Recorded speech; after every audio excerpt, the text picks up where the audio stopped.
Aşağıdan gelen yarıma benzer, saçları durmanın teline benzer.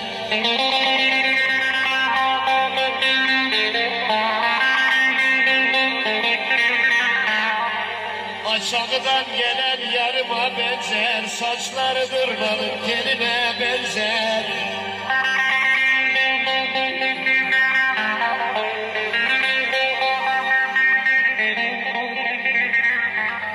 Yarım ayrılık var neydim gele sayfır gündüğü, kolları boynuma dolayın beni.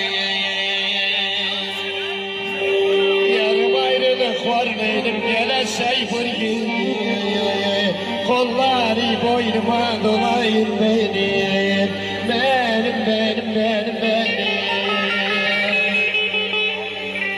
Armağan oldu Casımız Attan, Muhammed Murad'ın şerefine, Es'adlıların şerefine, Fettahların şerefine, Halay Begev'in şerefine, güzel söz çalan Fuacerah'ın şerefine, Muhammed Kaplan'ın şerefine, Behcer Alan'ın şerefine sağ olsun.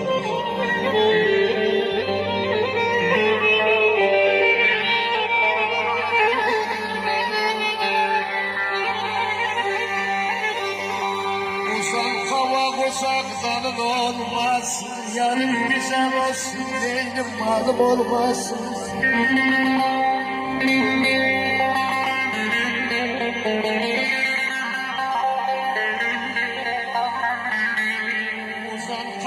Uzaktan olmaz, yarın güzel olsun, değilim malım olmaz.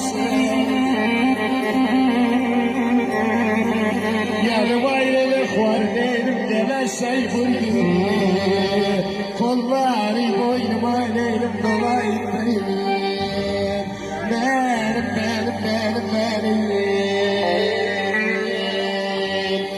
Yarım değilim ayrılık var gele sayfır fuacerreye, kolları boynuma neylim dolayım benim dolayım benim.